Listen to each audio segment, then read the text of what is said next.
Hi folks, and welcome to another Android tutorial from Radiant Silver Labs. This time I will be developing a login screen, which I've already done, but this is another one, and I'm going to try and get through this one quick enough to do the markup, the GUI first, but then also do the code for linking up these things and making the call to the server to actually do the logging in, because every other time I've tried to do that I've run out of time. But I'll make these into two videos, I think. So this first one will be making this GUI, and then the second one will be hooking up the GUI. So let's get started anyway. First thing you want to do is make a new activity. So new activity, blank activity. There is actually a logging activity there, but I don't know, I'm presuming that it uses something weird or something. We want to do it from scratch properly anyway to learn. Alright, so you type in the name there and you hit finish.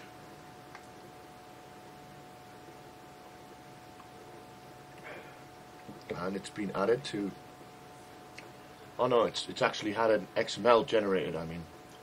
So Android Studio has made the template file for us, which is now appearing in this window here once the hard drive stops churning away. And there is our XML there, which you can see if I change hello world to, well, it's referenced to string there, but at the end of the process I usually go down to values here and put them all in here. As you can see, it's like hello world, so you can put that in German or French or anything, and you can have different you can have strings and then a number and then a dash and then EN or F or R for French, but I never really bother with that while I'm working because it just annoys me. So let's just replace that at the moment with normal text, and you should see that change on the right. There it is, to prove that that is the XML that we have. Let's have a look at the activity it's made for us. Well, it's quite interesting actually. Put a few things in. But for now that's all just boilerplate stuff. In fact, that's just menu stuff, and I don't actually want menu stuff. I don't even want a real action bar. So I'm going to comment that out like this, because personally the action bar annoys me. I just make my own version. So here we have a blank activity. All it does is call the superclass, which is activity. You don't have to worry about that. And then sets the content view of the XML that I've just showed you. Right, so let's start with the XML and get going. Now, first thing I want to do is the background. I'll delete that text view, and I will place a linear layout, a vertical one, in here, into this relative view, and that is now taking up that space. I've left the relative view at the top because that seems to be something Google recommend. I'll change that to fill parent though. I don't know why it's match parent. That makes it fill the whole thing there. And now linear layout is on fill parent too, and there's a gap, but that is because there is some sort of padding here. Now they're referencing a file like before, so if you go down to this file here in values, dimens, you can see the one for activity horizontal margin is there, so it's 16. So I could change that to 8 to half it, but now I'll leave it anyway. So we set the top relative layout background, not the other one, because that one's got padding on it. So I will literally just go away and find my graphics for this, which you should make sure that you are supplied with the graphics, and you don't have to do them yourself, because you know you shouldn't have to be masters of Photoshop. Alright, so this one is that one, intro BG1. Now what I want to do is copy this into my project file. Do I have that anywhere? Anyway, that is in E or code. And then in here you go to app, source, main, res, and I've made, oh no I haven't, I've just put them in XHDPI because then the OS will choose, because there's no other ones to choose from. When it goes looking for the background, it'll only get them from one source, and then if the way we're going to make it, the OS, the phone itself, will do all of the scaling for us, so we don't have to have multiple versions. It could be considered lazy, but to me, I think it's almost impossible to try and maintain all of these different versions, especially when you're changing them and tweaking them. You make one tweak somewhere and you've got to make it everywhere. So if you can, do this. I mean, back in the G2ME days, we definitely had different sets because there was no easy way to stretch images without the whole device slowing down. But in Android, it's so powerful now, it can stretch that image to the backdrop without any, without any fear. Right. Let's get going. Vertical layout. The first thing we want is that little arrow there pointing to the left. That is called arrow back. I'll copy it from my source right in here. Now I'm going to use another linear layout for that. So I'll drag that in. I'm using the horizontal one, but considering there's only one item, it doesn't actually matter. And I'm going to change the name of these things just so we don't get bogged down with what the hell's going on. So I'm going to call this top bar, because presumably later there'll be more than just an arrow, otherwise I'd just call it the white arrow bar, Right, I'll put an image button in there to represent this, and you'll see it appear there, but it doesn't have an image. Now I'll go down to here to source, and I want to find that image that I just used, which is called arrow back. Press OK, and you can see it's appeared there in the top left. And we can make this view bigger by just giving ourselves a bit more space. Alright, so that looks pretty good actually. Apart from that, you'll notice there's a sort of background on the image button. What you want to do there is set the background to transparent. Hash 00000000. It's 4 sets of 2 zeros. Red, green, blue, alpha, or alpha, red, green, blue. Either way, by putting 00 for the alpha, that makes it transparent. Okay.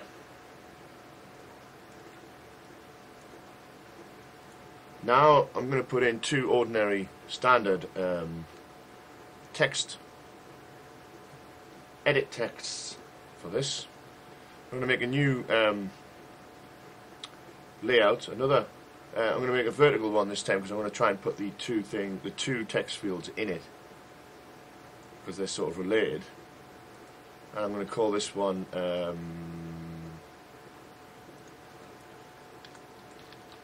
text field holder.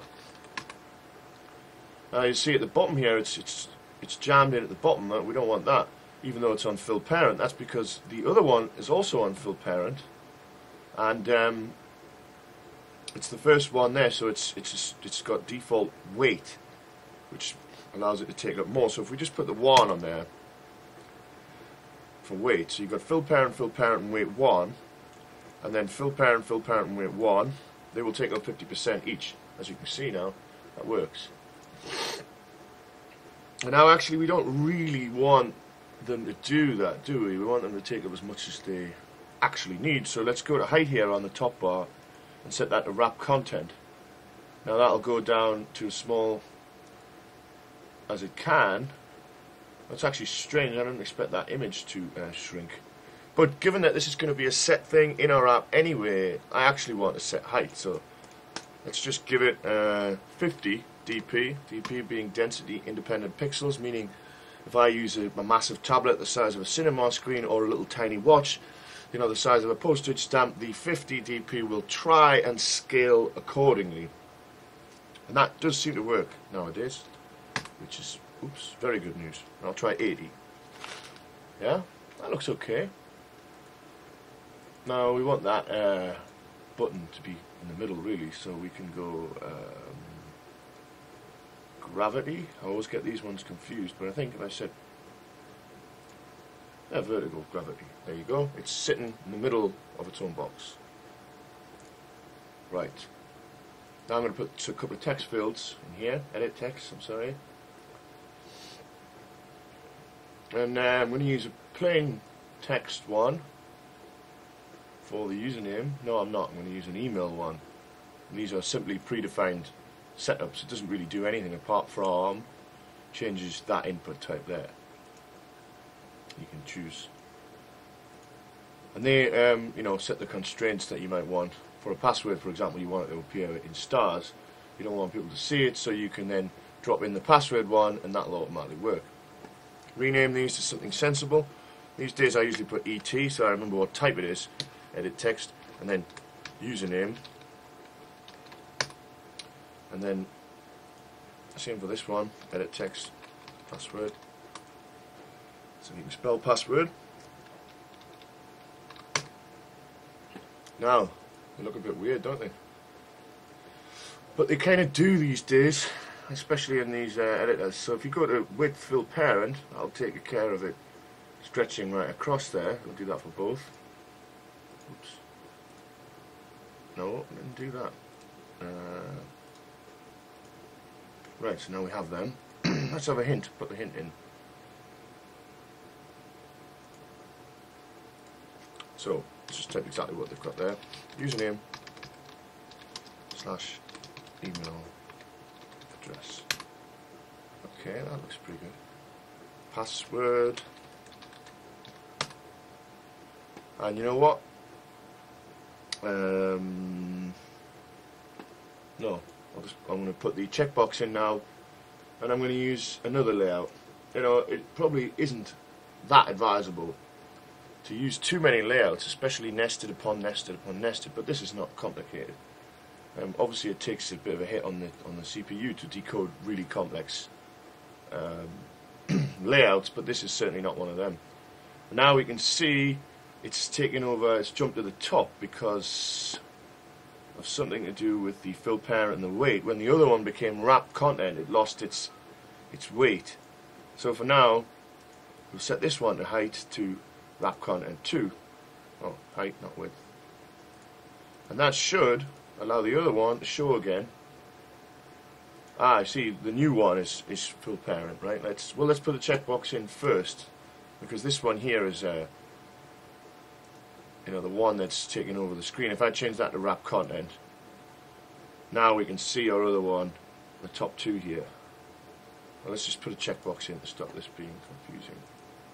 So you put that into there. I'm going to rename this one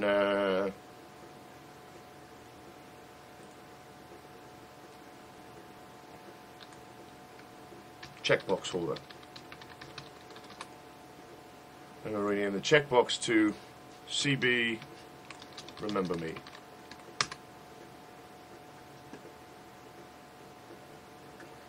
And now I'm going to whack another one in for the login button.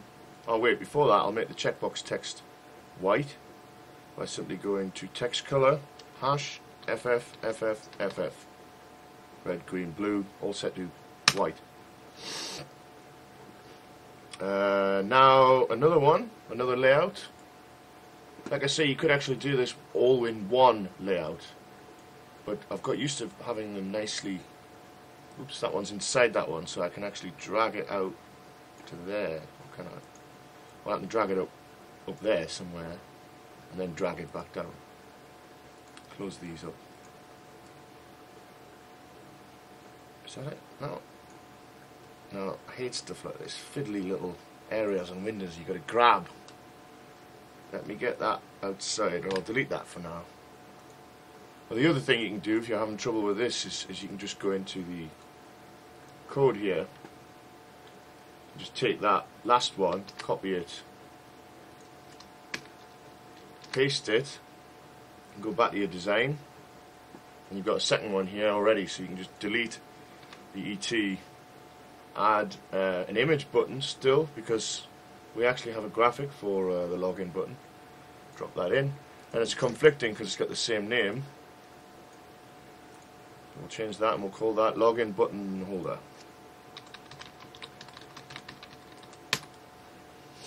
And we'll call the image button IB login. We'll change that one to width, fill parent.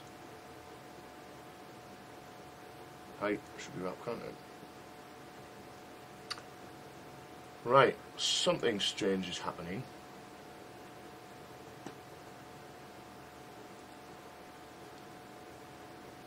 It's because I left the weights in here. Shouldn't do that unless you're using fill parent, both of them. I don't think it should have a weight.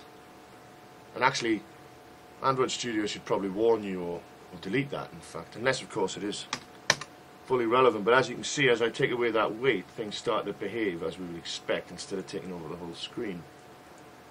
So always look for the weight.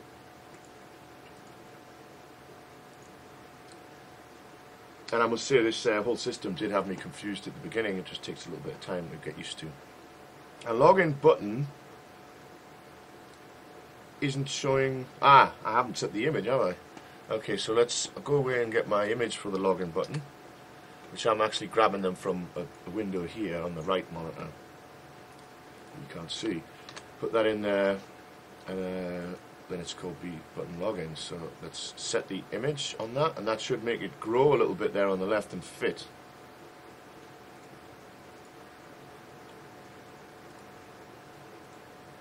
There you see, perfect. And the background is not meant to be there, so we need to get rid of that. So let's do our trick from before. Hash. You can put anything here actually for red, green, blue. I could put FF, FF, FF. That makes it white. But as long as I put the last two as 2 zeros, then the alpha becomes 0. Oh, maybe I'm wrong. Okay. It's the first two, not the last two. So I was right, but I always get the order mixed up. That's alpha, red, green, blue. Right, and we can see the login button doesn't quite work, does it? Now, this is going to be a bit annoying, actually, because what we want it to do is fill the whole area, but then the word in the middle is probably going to become a bit stretched. Let's have a look. We'll fit XY, we'll make it fit. There you see, but unfortunately, now it's become stretched and quite ugly. Fit start, we'll make over there, you know, fit center. In fact, I don't think there is a way to do this without that stretching. Clearly not. Because center crop there, that's almost there, but of course now we've lost the top and bottom. Now I'm going to briefly mess with this, but I believe that the best way to do this is to simply remove the word login and do it with a real label. Let's see what happens if I just try something. I'll just try a few heights here. 60 dp. Trying to see if there's a one that looks okay, avoids me having to go into Photoshop. No, I don't think so.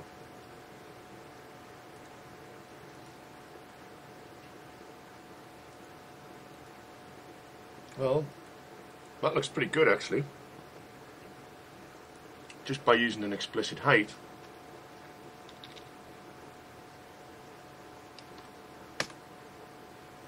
Now you can see it's too stretched. 70 looks a little bit stretched. Of course, all of this might have to be changed later at some point if you realise that your approach is wrong, but you know, very rarely do you have to go back. Well, let's go with 64 for now. Does that look stretched or does that look okay? A little tiny bit stretched. Alright, I'll change that to 62. Change the text on the checkbox to remember me. And now these backgrounds of these text boxes are actually in the picture there, they're like white, but I don't know how much they want this. I mean, the OS decides how the text fields look, and they might look just fine on various things, so for now I'm going to leave that. And actually I think kind of we're done. I mean, they want this keyboard here, but you can't do that with XML, you have to do that with code. Now I'm going to put in the forgot your password and sign up thing now. And then I'm going to try and make it look a little bit better. So for this one I'm going to use a horizontal layout, and the reason for that being that there's two things in there. No, why does it do that? And I want them to sit next to each other. It's not liking that, unless I can drag it in here. Which I can. You can drag it into that window. Still learning Android Studio myself. And I must say it's not, I wouldn't say it's any better than Eclipse ultimately, but if you're using it now, you might as well stick with it. We'll call this Forgot Password Holder. Now the reason I say it's no better than Eclipse, even though I'm not a big fan of Eclipse, is because I've had it wreck projects for me entirely. I've had it waste entire days in Android Studio with nonsensical Gradle errors for no reason. Even making a new project, rebooting, and it hasn't fixed it. And for that reason, I've started to really detest the moments when it does that to you. Okay, let's add the labels for Forgot Your Password and send them now. We will use a medium. No, we'll use a plain text view. Drop one of them into there. And it hasn't appeared in there, so you make sure you can drop it in like that. And that's somehow made a duplicate. That's a new one on me. Is that a feature? Well, first of all, we'll set the text color of this to white so we know what we're working with. Hash FF. And I don't know, in one of my other videos I did mention that you could choose this color by using Photoshop.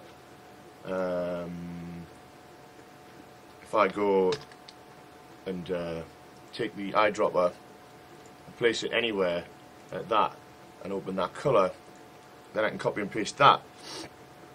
So for white I can go up there, that's FF, black 00, and anywhere in between I can use that, which is a great trick. Very forward thinking of them to use that, I would say. Change this ID to ID. Let's bring this back. ID forgot my password. Oh no, label. I'll call it lab forgot password. And I'll copy that. Oh no, let's just get it right first. Forgot your password. And you can't do an underline in XML as far as I'm aware. I think I discovered that in one of my other videos. Very easy in code though, so we'll leave that for now. You can even use HTML in code, and you do something like HTML.from HTML, put your HTML in there, and all the little tricks will work. I haven't tried anything blinking or marquees, but that would be interesting, wouldn't it? Right. Forgot your password. Did I put a question mark on there? Yes, I did.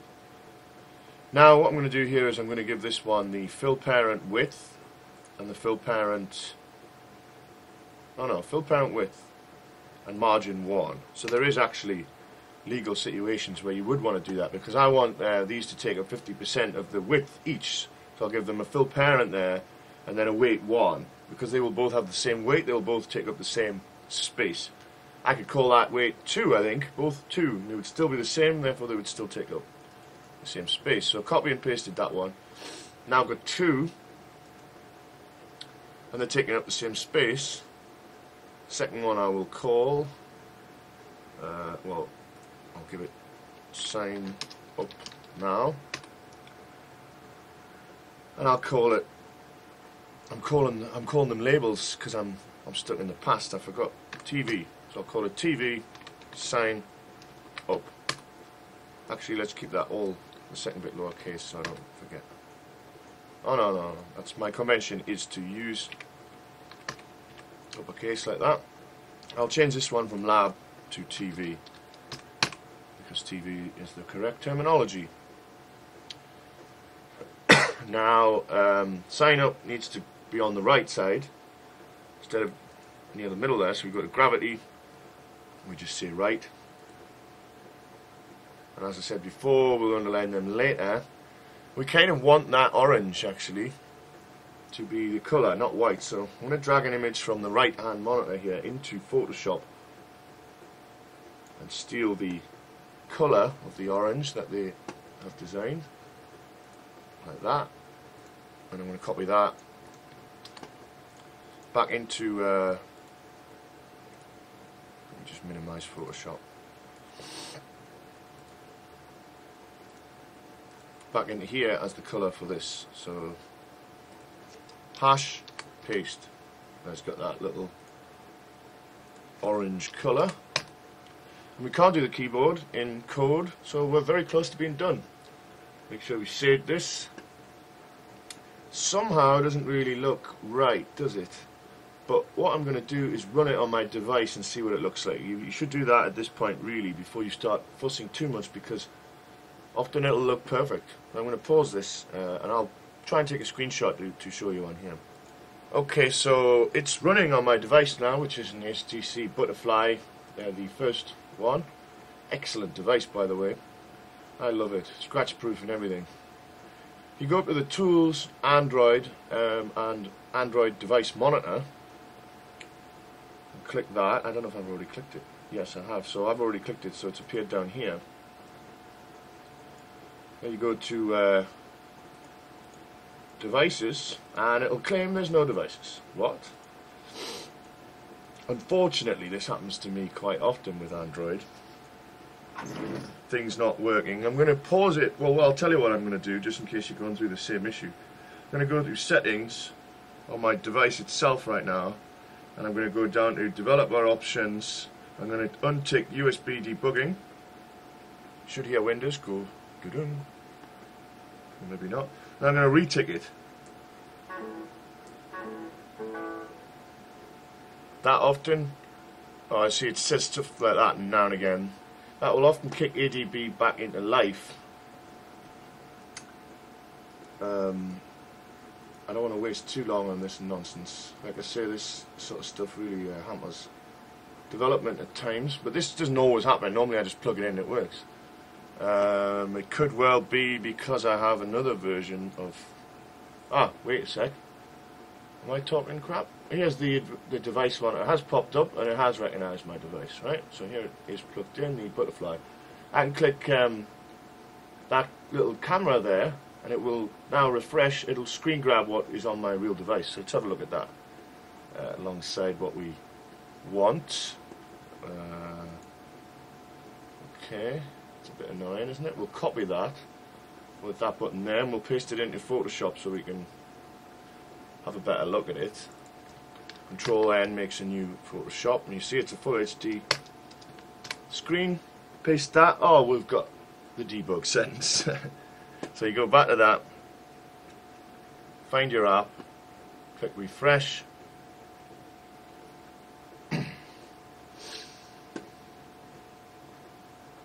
Copy back to Photoshop if I can find it. Paste. Okay, so that is what I have right now, and what I'm trying to achieve is over here somewhere.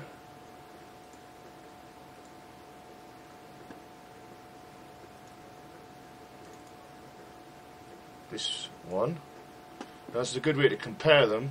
I'll turn off the slices, view, untick extras.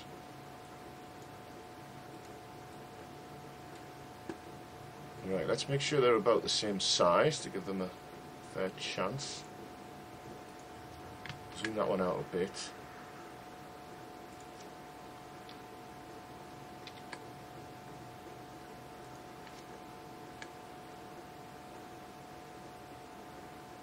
Alright, let's just say that they're roughly the same. That design has come from an iPhone, by the way, obviously. Is that an iPhone? Yeah, it's an iPhone. So things are a bit different. Now the first thing we notice is that we have this action bar at the top, which we don't want. So I'm going to get rid of that in code. Now we're straying already into tutorial 2. I want to set that main activity that we've just made, no sorry, the login activity as the first one. So we'll go down to our manifest here. At the moment I have another one as the first one, because I was working on something else, but we'll change my main activity to login activity so that when I run the app it'll automatically go to our first activity, login activity. And now I'm going to put a little print message here so we know what's happened. And the way I do it is I do an underscore, open like that, and I'll type login activity born. You'll see that won't compile because it's not a real method. But I make my own method, and it's questionable, but it has worked for me for over 10 years, this lovely technique. Take this from here, I'll explain this in a second. This is the one I've already prepared earlier. And I usually put it right at the bottom so you can forget all about it. And the method is literally called underscore. Let's open this out because, there you go. And as I've written there, it's a wrapper, so we don't have to type this every time, because typing log d, whatever you want your tag to be, blah blah blah, every time is a nightmare. Even system.out.println is a nightmare in the Java days. So I started to do this thing where I just do an underscore and then type, and it's the quickest possible way to get some output to the screen without having to go, oh God, what do I have to type again, and fiddling around. So that is just a wrapper. Now I use the word my app in there just as my tag because I want only the output. I want, when I've got this little ADB script I run where I want only my own output, not all the crap from the device, because I'm sure you've noticed that it's impossible basically to work on. Well, I'll show you right now if you haven't noticed. This is what happens on my device. This is a script I've written, which I'll explain in a second. It starts ADB, but it just does this all day long. You know, there's no way I could use that for debugging, and you can see what's crazy. I can see loads of stuff about the LiveWire, which is to do with the Android watch I got years ago. The device is going crazy. You know, we're lucky that they're so fast, because if this was the J2ME days, well, of course that was it catching up. So I was being a bit misleading there. That was it catching up. And you can see it's trying to get Google for something, and there's some Google code here, obfuscation. Look, that's what it does. The methods are all obfuscated. That's deep in the system. And it's because I have no Wi-Fi on that it's failing. But yeah, so, okay, I was being a bit melodramatic there. That is what it does, which can go up and down. If I use my phone now, see, that was me pressing the home key. If I turn on the Wi-Fi, there's something to do with graph.facebook.com. There's no way you can use this. I mean, I'm not really a traditional debugging kind of bloke, actually. I like to use the command line window. So, this script, my coffee's boiling, so I'll better pause this in a second. This script that I do is simply just ADB logcat. That shows you everything. All this crap here is purely because my paths are not set up right, because I've upgraded the SDK so often and I've run out of space on C and stuff. Don't install your SDKs on C, really, because it'll ruin your life when it runs out. And that's my phone now, catching up on all of the Wi-Fi stuff. So that is literally just a path to ADB. If I copy that in here, for example, it's really just a platform tools directory, just some way I can get to it, because if I type ADB on its own, it will not get recognized because of my path issues. Right, so logcat like that shows you everything, but my special crazy app, logcat, which I call my app, and just in case you don't know, anything you put in a text file that'll work in a command prompt, like you can also shift here, shift, right click, open command window here to get one open. And if I type ADB, it's not recognized. But so anything you can type in here that works, like even if I type dir or whatever, if you save that as a .bat, not a .text but a .bat, and then run it, it'll be an executable Windows script. Probably teaching my grandmother to suck eggs there, but you know, might as well, a few bits of info. Right, so if you edit mine, you'll see the same nonsense just to get the path. You'll see ADB logcat, identical. But then you'll see this, my app :d star S, uppercase S, CMD. Now what happens there is when I run that, I only see what's from my app. So we'll run it now. Well, first of all, I want to change. In here you can see I'm printing the name of the class. That is literally just so I can see what class has produced what. So we change that to the one we're in, login activity. And we've got login activity born there. So if I run this now on my real device, of course it's now killed my ADB. You should be able to have multiple ADBs going, yeah. When it runs, you should simply see nothing more than login activity born. and that's because we're only seeing my output, and the only thing we've output is activity born. But let's delete that one because it's got two declarations for activity. So it'll run now. You'll see activity born.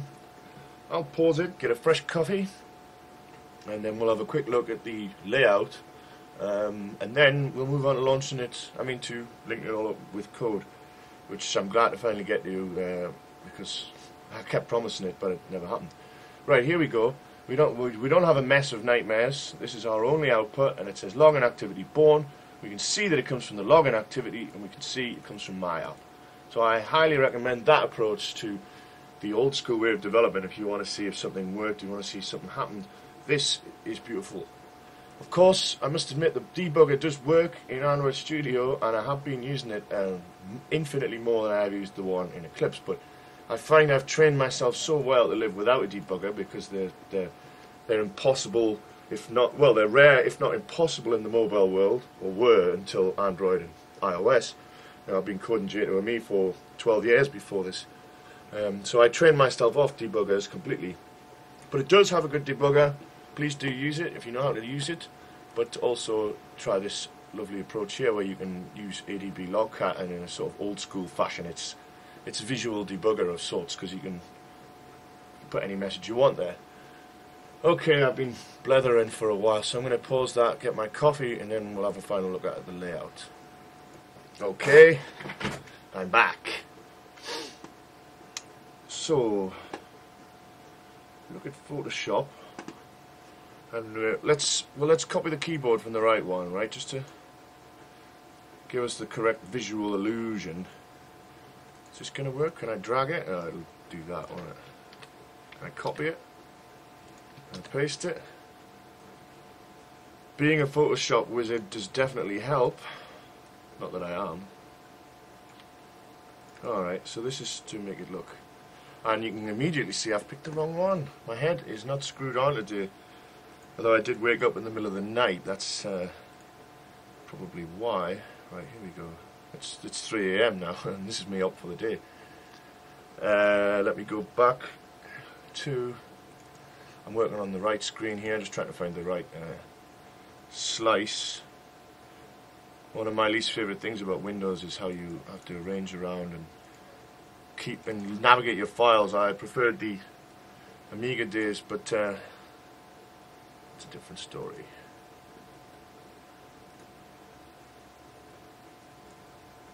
Here we go. Turn off the slices. View. Extra. Okay. Zoom that out a little bit, maybe. Oop. That's close enough. Right, as I said before, the first thing we notice is that stupid action bar at the top, which I detest. So I'm going to go back to my main activity here, and I just found this answer on Stack Overflow. Every time I need it, I look on Stack Overflow, and I don't think this is the correct way to do it either, but for now, let's do this. And you don't have to learn that. Just Google how to hide the action bar and find the one that you think is correct. But request window feature, no title, turns off the title. Get window, set the flag, full screen hides the action bar, right? So, and I see a little flicker of it, so this is probably not the correct solution. But for now, it doesn't really matter, does it? Now I'm going to run this on my device, which you can't see obviously until I screen grab, and then I'm going to screen grab it and recompare it in Photoshop. Okay, so this is it without the action bar. Maybe they do want that little title in. By the looks of it, they do, because it is on the Android one. So in fact, I'll go back to the code and I'll just see if getting rid of that keeps the title but not the action bar. Okay, it seems I was a bit out of date with hiding the action bar. It's a lot neater now. You can do this, get window feature, a request feature, whatever, get action bar dot hide, and that will hide the action bar perfectly nicely, but also still show the top. I'm going to paste it in now on the left there, as you can see. So these are looking quite similar. I don't know, are they though? Like, could I get them the sizes up like that? Right. So first of all, I'd say that white arrow is probably too little and too low. So what I'm going to do there is remove the padding from the top of the first relative layout that Android Studio created for us up here. See, remember at the beginning I said that there was padding on here. You can see top. I'm just going to change that to none, or just delete that and press enter to bring it up higher. And does it look high enough yet compared to the iOS one?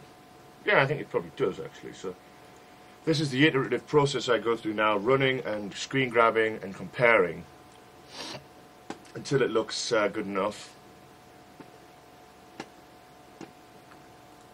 Just briefly, I've accidentally found this too, which is amazing. It seems to grab the layout from the running device itself and give you a breakdown of all of the components and information about them.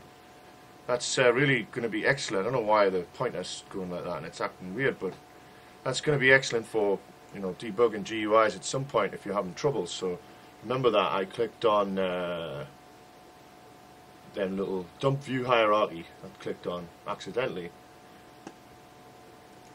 Okay, we're back in here. Now, I think the white arrow looks a little bit small. So, and the username and password, they do look awkward not being white. It makes it feel far unlike the design. So I'm going to see if I can make the arrow a little bit bigger, and I'm going to see if I can put a background in them without it being weird. Now, how do you make that button a little bit bigger? Well, the problem is if the image isn't big enough, that's you done really. You can't stretch it up too much, otherwise it'll look quite horrible. So you can then go away and request a larger button, or you can just use it and see if the client notices really. You can change with the scale type here. If I put center crop, you know, there are ways I can get this to be a bit bigger. If I'll change the height to fill parent. See how it grows there? And obviously you don't want it to be blocky, but you know, sometimes you can get away with it. Center fit XY would stretch it like that, for example. So you could try a little trick which is like 100 dp width and 100 dp high, and then of course that's crazy, doesn't look good. 50 dp, 50 dp. Okay, a little bit better. Obviously 50 wide is, it shouldn't be that wide, I don't think. Let's change that to 30. Let's move this along so we can see the iOS one at the same time. And let's zoom out a bit on. Well, let's move that over there first.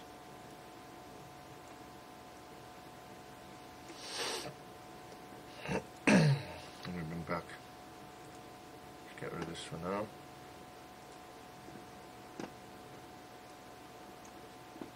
Right. So now the button's definitely bigger. I don't think it looks too bad either. I still think it's actually too big now. It's kind of hard to tell really because of the different screen sizes and stuff. But yeah, I think that's too big. So I'm going to take 10 off it and make that 20. I'm going to take 10 off that and make that 40. And there we might have something that looks as good, if not better. Right, I'll run it, screen grab it and check it again, and we'll keep doing that until it's done. Hopefully we'll still be under the 1 hour mark before we move on to tutorial 2, although my statistics tell me that only about 10% of people or less get this far anyway. So if you're still here, thanks for watching. I do appreciate the support, and the reason I'm giving away more tutorials like this is because I saw such a huge boost in my Eclipse one and my Android one. The Android Studio one is now doing better than the Eclipse one, so I thought stick to Android Studio. Alright, here we are back in Photoshop, about to paste the latest grab. Ha! It looks fine, but it's too big, ironically. So we'll go back, and this is not normally as tedious because I don't normally have to talk and things like that, you know. I'll take that down another 10, and I'll take that one down another 10. And I can in real life I can hold up my screen to the screen and check it and things like that. What does that look like? Now it looks a little bit odd actually, doesn't it? It looks a bit too compressed width-wise. So we'll change that to 15. Yeah, I think that'll be good. Right, I'm back in Photoshop, pasting in, and I think we might have a winner. That looks good. If the client decides it's not correct, we can change it. I've also noted that actually the padding on the edge is larger on theirs. You see the width padding? We've got 16, but theirs looks like 32 on either side. Well, that's easily fixed by going back up to our relative layout and just delete this that they've put in. Huh? Oh, sorry, click on that one. Change that to 32 dp. 32 dp, and you can see how it all updates pretty nicely. And do the same again. Back in Photoshop, paste it in. Okay, that looks good, although the login button now looks a bit too stretched height-wise, but we're going to worry about that in a minute once we've done these text fields. Text edits. Now I do wonder about this backdrop, semi-transparent backdrop. It looks like white with semi-transparency, and I've learned honestly not to mess with text fields too much because they're just going to look different on different devices.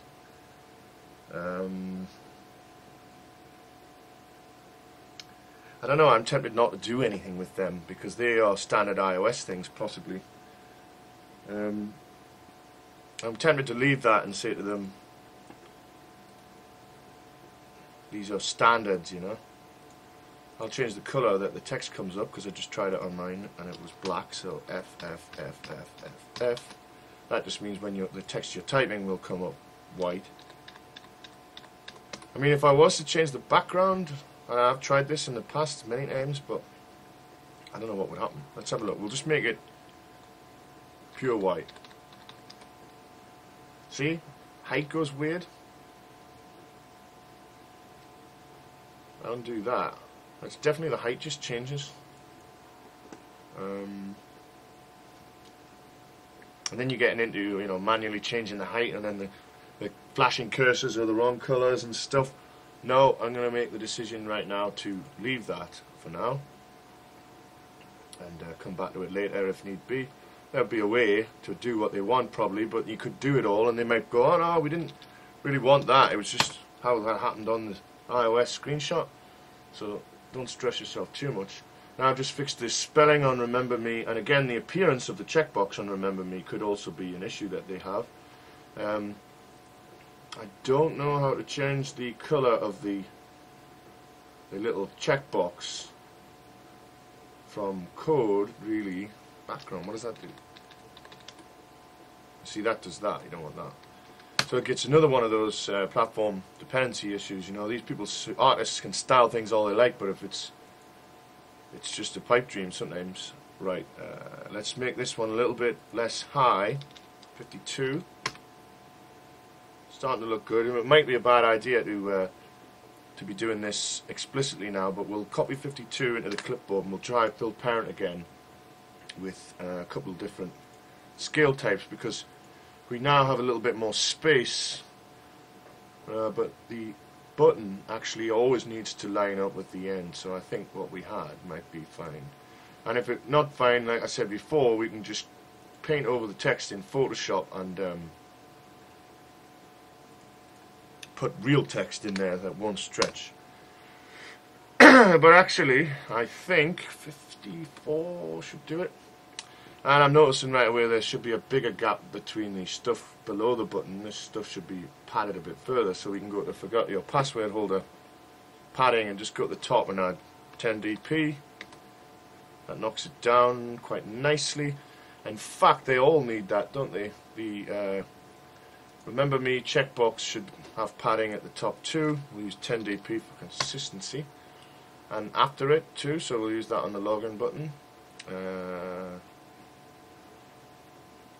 Padding, padding, padding, top. 10 dp. Yep. And I'm wondering if 10 is actually enough. I don't think it is it? It should be 20 really. Be good if you could have, well, you can have a constant. That's exactly why they were doing that. Okay, so if you wanted to not have this 10, you have to change it in every one. You could put that in the dimensions file, and it would reference that every time, rather than you having to go through and type 10. I'm not going to worry about that for now. Right. I'll give the top of this one 20 dp padding. Maybe that's too much. I'll give checkbox 20, and I'll give that one 20. I'll give that one 20. Now, surely we're close.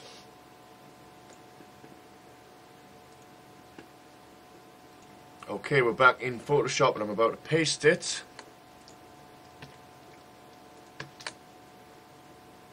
Oh, did that do anything? Maybe I didn't copy it properly.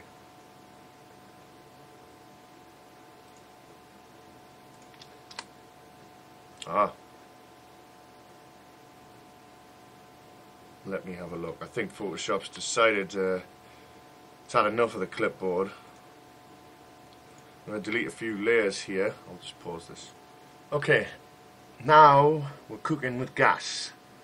The top arrow looks pretty close. The text fields look a bit too knocked down now. So I'm just going to change that from 20 back to 10. In fact, do they need anything at all? Really? To knock them down? They were up 10. I think they'd still be low. I'm going to give them 5 anyway. I'm going to run it in the background while we look at the rest. But I think, if they were lined up, remember me looks okay. Login looks okay. Forgot your password, sign up now. Obviously the 3 issues being the text fields look different, the checkbox looks different. Forgot your password and sign up now have no underline, and you can't pop up the keyboard without code, but on the whole I'd say we're done. Let me check what it looks like now. After the reduced padding here, that should jump up quite a bit and hopefully look about level as the iOS one. Paste that now. Yes, I would say. Sometimes I take a window like this and I just line up. So let's say the top of the password one is there, the bottom of that one there. They're roughly right. Roughly right. And as I say, I might have to go back later and put some sort of backdrop in. But I would say for now, that's complete. And now for the next tutorial, which will be in a separate video, of course, I will link up all of the cool stuff here, and I'll even get to a call to the API to log in. And that'll be really meaty stuff that I keep failing to get to because I'm doing all of these UI tutorials. But check out the next tutorial for that. Thanks very much for watching. As always, it's been a pleasure.